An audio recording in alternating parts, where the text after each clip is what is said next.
बच्चों, आज हम लोग मुहावरों पर बात करेंगे। मैं 2 वाक्य बोलूँगी, आप ये बताइएगा कि कौन सा वाक्य ज़्यादा अच्छा है। पहला वाक्य, सभा में जब प्रधान जी आए तो हमें बहुत अच्छा लगा। दूसरा वाक्य, सभा में प्रधान जी आए तो ऐसा लगा मानो 4 चाँद लग गए हों। इन दोनों में कौन सा वाक्य आपको अच्छा लगा? ठीक, मुझे भी दूसरा वाक्य ज़्यादा अच्छा लगा, क्योंकि इसमें जो अच्छा लगने का जो भाव है वो 4 चाँद लगना इस मुहावरे के द्वारा बहुत अच्छे से व्यक्त हो पा रहा है।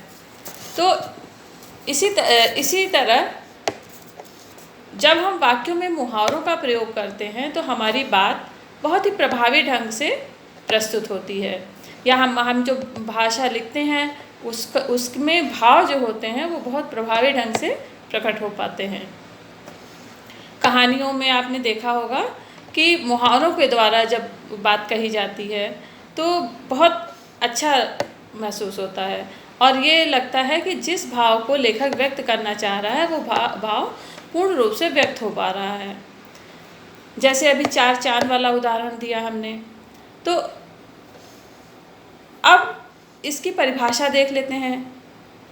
हर व्याकरणिक चीज़ की परिभाषा होती है, तो इसकी परिभाषा अगर हम करें तो यह होगी कि जब किसी वाक्य में किसी शब्द समूह का सामान्य या शाब्दिक अर्थ ना लेकर हम उसका सांकेतिक अर्थ लेते हैं और वह अर्थ प्रचलित होता है, सबके द्वारा जाना जाता है, तो उसी को हम मुहावरा कहते हैं, उसी शब्द समूह को हम मुहावरा कहते हैं।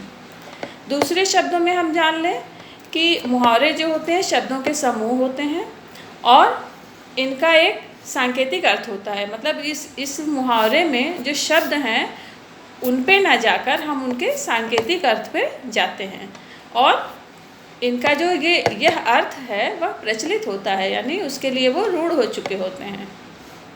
जैसे अभी हमने वाक्य में बताया था कि 4 चाँद लगना, सभा में 4 क्या 1 चाँद भी नहीं आ सकता, लेकिन जैसे कि सब लोग जानते हैं कि 1 चाँद भी बहुत सुंदर होता है, और अगर 4 चाँद आ जाएं तो फिर क्या बात है।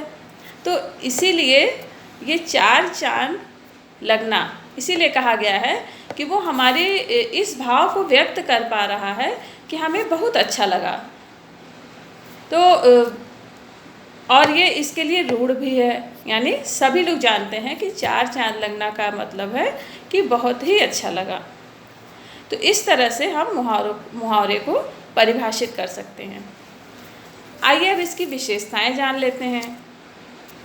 मुहावरे की एक विशेषता ये होती है कि मुहावरा स्वतंत्र रूप से प्रयोग नहीं किया जाता, किसी न किसी वाक्य में ही मुहावरे का प्रयोग होता है। अब जैसे एक मुहावरा है, आँख लगी रहना। आँख लगी रहना मतलब आशा लगी रहना या उम्मीद लगी रहना। जैसे हम वाक्य बनाएं, या आजकल के लिए वाक्य ठीक भी है कि कोरोना की दवा नहीं बनी है, तो कोरोना की दवा बन जाए इसके लिए सबकी आँखें लगी हुई हैं, वैज्ञानिकों पर सबकी आँखें लगी हुई हैं, यानी सबकी उम्मीद है कि कोरोना की दवा जल्दी से जल्दी बन जाए। तो इस वाक्य को प्रभावी ढंग से कहने के लिए आँख लगी रहना मुहावरे का प्रयोग किया गया।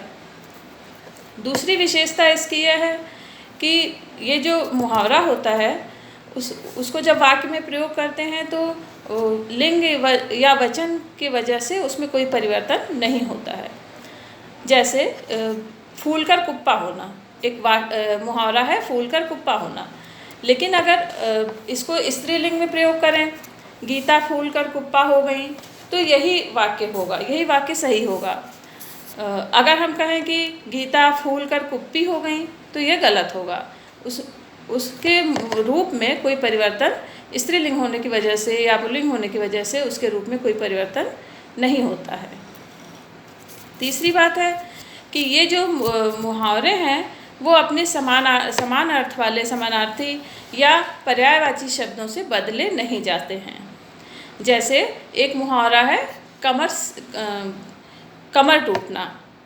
तो कमर टूटना मुहावरा, अगर इसकी जगह पे हम कमर के का पर्यायवाची रख दें कटी टूटना, तो ये गलत हो जाएगा, क्योंकि कटी टूटना जो शब्द का समूह है ये इसके लिए प्रचलित नहीं है।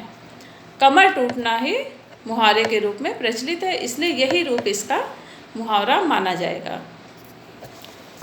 आशा है कि आप इस वीडियो को अंत तक देखेंगे और इसमें कुछ मुहावरे और उनके अर्थ मैंने लिख दिए हैं।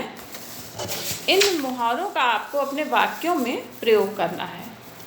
वाक्यों में प्रयोग करते समय 2 बातों की सावधानी रखिएगा। पहली कि जो आप जब मुहावरे का प्रयोग वाक्य में करते हैं तो आप उसमें क्या लिखेंगे, मुहावरा या मुहावरे का अर्थ। ठीक, मुहावरे का अर्थ नहीं लिखेंगे बल्कि मुहावरा लिखेंगे। कोई वाक्य बनाएंगे, हमने जैसे मुहावरा दिया हुआ है अंधे की लाठी होना, तो उसका अर्थ है एकमात्र सहारा। तो हम जब वाक्य बनाएंगे रमन अपने माता पिता का एकमात्र सहारा है, यह वाक्य गलत हो जाएगा, क्योंकि इसमें वह मुहावरा प्रयोग नहीं किया गया है। मुहावरा प्रयोग करते हुए हम वाक्य बनाएंगे रमन अपने माता पिता के लिए अंधे की लाठी है। तो इस तरह से हम मुहावरे को वाक्य के बीच में प्रयोग करेंगे, ना कि अर्थ को। एक और बात है ज़रूरी सावधानी रखने वाली बात वाक्य प्रयोग करते समय, कि वाक्यों को जब वाक्य हम बनाते हैं तो कुछ ऐसे मुहावरे होते हैं जो किसी ऊंचे अर्थ को प्रकट कर रहे होते हैं और हम उनका प्रयोग साधारण स्तर के वाक्य में कर लेते हैं। जैसे ईद का चाँद होना।